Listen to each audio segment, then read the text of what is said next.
Okay, 3, 2, 1, let's jam.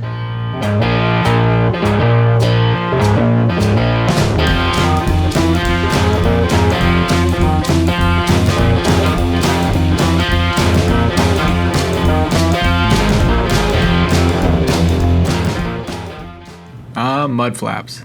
Rectangles of goodness that keep rocks from kicking up and damaging the side of the Bronco and other cars' windows.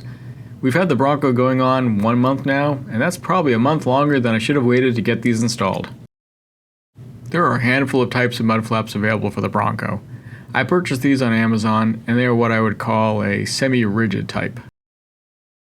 The kit comes with these strips that can be added if you get rubbing noise. I'm going to save them, and I'll use them if it becomes an issue later. There's a nice thick instruction manual included. I scanned it and made the file available if anyone wants to see it in detail. The link to the PDF file is in the description below. The mud flaps were listed as being made out of a premium material. In other words, injection molded plastic of some type. The flaps are each individually bagged and do seem to be of decent quality. There are a handful of metal brackets included, which are all individually wrapped. They're all stamped with the install location. I did notice that 2 of the brackets both say FR, or front right, but they're the same shape, so that probably doesn't matter.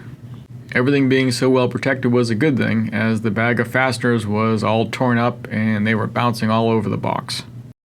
I want to mention that these are listed as not being meant for Sasquatch equipped Broncos like ours, but I'm going to make them work and show you what you need if you're in the same boat. That being said, I'll also put links to this type of mud flap set in the description below in case you want to get them. I didn't go with the more popular ones out there, and if you're wondering why, I picked the set because I like the rectangle recess each flap has at the bottom. They they beg me to make something Bronco related to put in there. Probably in a future video though. Now, on to the installation. Locate the 5 fasteners underneath the fender flares. In a counterclockwise direction, rotate them each about a quarter turn, or until they stop. The fender flares are now only being held on by clips. You just have to pull outward on the fender flare to remove it. It does take a little force, but it will come off.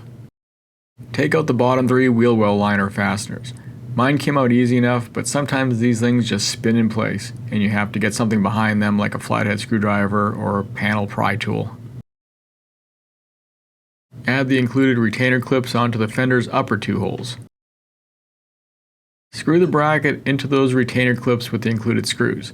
If the holes in the clips aren't lined up good with the holes in the fender, it'll be a pain to get the screws started. The clips are on really tight, and you'll need to kind of tap them with a flathead screwdriver to get them to shift in place if you have to. Okay, this is where things get different. My understanding is that on non-Sasquatch equipped vehicles, you have another piece of crash bar installed, and you can just remove and reuse the 2 bolts that are in there. On the Sasquatch package equipped vehicles, you only have this 1 bolt that's just hanging out there doing nothing. You have to remove it, but it's not long enough to reuse for the next step. So you'll have to buy some new bolts. The bolts are M12 with a 1.75 thread pitch. It should be about 85 millimeters in length. Longer, or even 80 millimeters, will probably also work. I got these 85mm long bolts on Amazon, which came in a set of 4, so that worked out well. I will include a link to these in the description below if you need to get them too. And I also got some thread locker to add to them. And now I can install the bracket on top of the crash bar.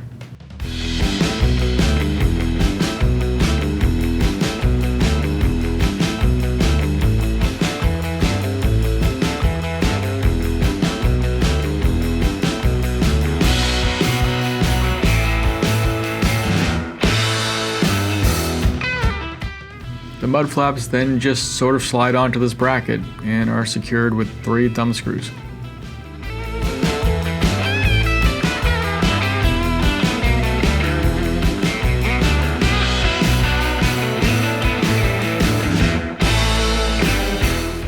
And here's some other views of the mud flap installed so you can see all the hardware and orientation.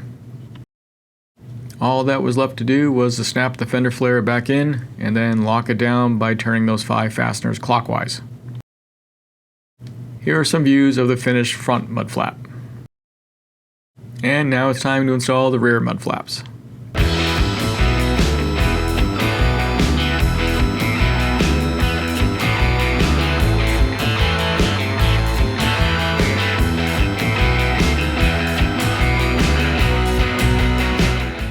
This time you only have to remove the one fastener at the bottom of the wheel well liner.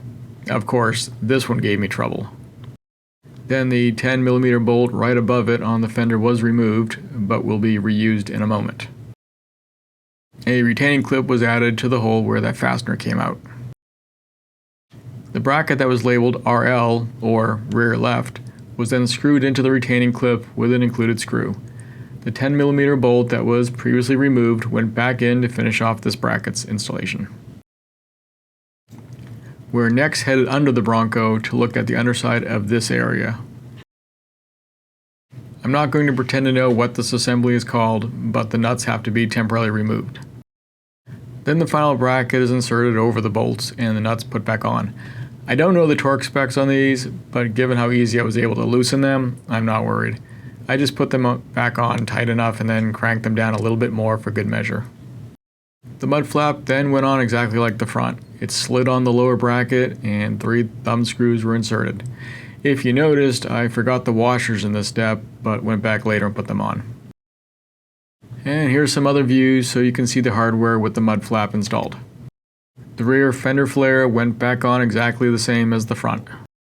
And here's what the rear looks like fully installed. So, other than figuring out and sourcing the new bolts for the front mud flaps, this was a pretty easy mod. And what did my wife think when she saw them? Yep, she really liked them. I hope this helps anyone else wanting to add mud flaps, especially if you have a Sasquatch equipped model and run into the same issue I did. Well, see you later.